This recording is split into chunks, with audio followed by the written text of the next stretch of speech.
Home is a new self-monitored security system that skips the sensors and the complex setups. Okay, yeah, that's what every security system says. Easier to install, more accurate, the list goes on. But what's really interesting about Hex is the tech behind Hex. Hex Home uses Wi-Fi to sense motion throughout your house, but not with those standard things like contact sensors or motion sensors. Instead, Hex uses what they call Wi-Fi sensing. As your router sends a signal to all the other devices in your home, it creates waves that bounce and curve around people, pets, and objects throughout your home. That is how Hex works. Hex makers harness this power to create a teeny tiny security system that only needs 2 components in the whole thing to work. Now, I was skeptical, but I couldn't help it when Hex reached out to me and asked me if I would test a system. They won all kinds of awards at things like CES 2021 and have been recognized throughout the industry as kind of a mover and shaker and something that's going to be coming up in the future. So join me as I test a Hex Home kit in my home.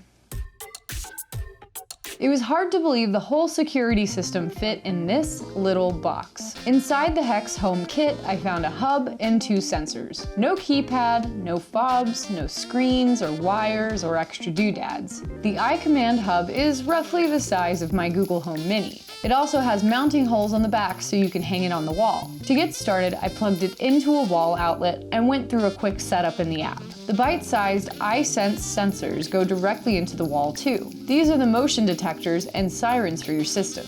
They have to stay in range of your router and the iCommand hub, making the system best for smaller spaces. Installing the Hex Home only took a few minutes, more if you're counting me filming the whole process. First, I downloaded the app and created an account. The app walked me through the whole setup, but I'll show you how it works just so you can get a taste of the process.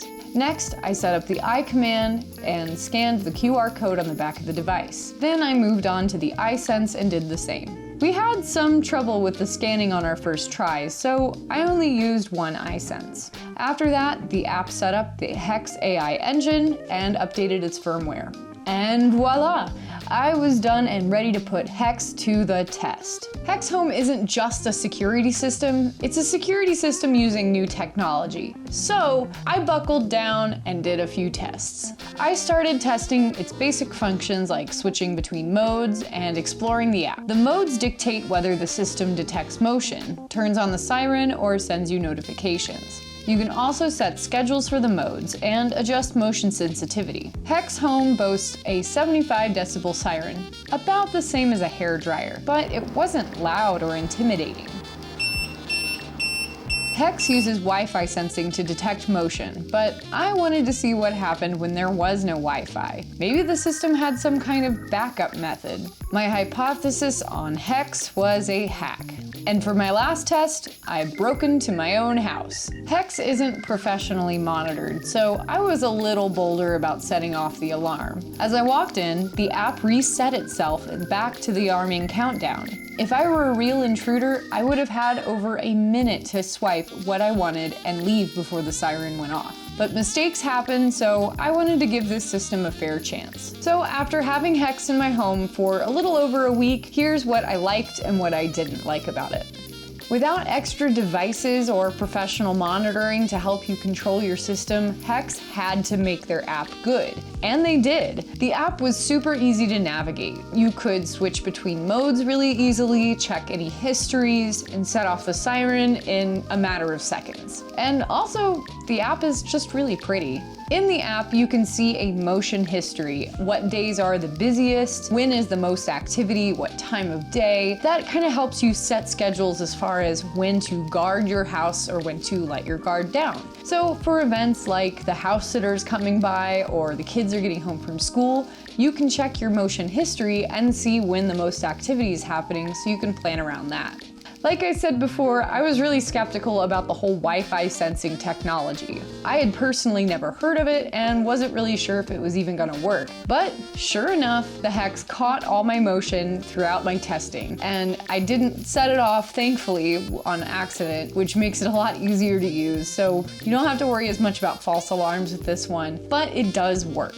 Like I said before, I was skeptical about this new technology in Hex, but sure enough, it worked. With only the iSense and iCommand plugged in, it was able to sense motion throughout my house during the whole time I was testing it. Sorry Hex, but the siren is really wimpy. It kind of sounds like a microwave apologizing to an alarm clock. When someone triggers it, the siren gives a cute little chirp and then beeps rapidly. But it wasn't really enough to scare or intimidate me, and I don't think it's going to stop anyone in their tracks. When I unplugged the router, I didn't expect the Hex to continue working. After all, it needs Wi-Fi to work. But what did surprise me is that how it didn't send me any notifications or any alerts that it had become unplugged. Without this kind of thing, you might be out of the house and not even know your home security system stopped working. When I broke into my own house, the alarm reset itself, giving me valuable time as an intruder to ransack the place and take whatever I want before the siren even sounded. Good thing I wasn't in the mood to steal from myself. So after testing Hex for over a week, I don't think my opinions changed a whole lot. For $180, it's kind of expensive for a car alarm for your house, and we all know how well car alarms work. But that said, Hex isn't totally useless. While I wouldn't use it as a standalone home security system, it could be really good to keep people out of off-limits areas of your house, say like a garage or a basement or an office or a closet, anywhere you might not want the kids getting into. That's probably a good place for this. That said, it probably won't be scaring off any bad guys if you're using it by itself. But while Hex wasn't perfect, it is still improving. It's currently a self-monitored system, but in September this year, they will be adding an option for professional monitoring, so that's pretty exciting. Big thanks to Hex for sending us a kit to test out, and a big thanks to you for watching. Like and subscribe to SafeWise here on YouTube, right down there, and we will come out with new videos every week. So check us out, we have more videos for you to see, and thanks for watching. Stay safe.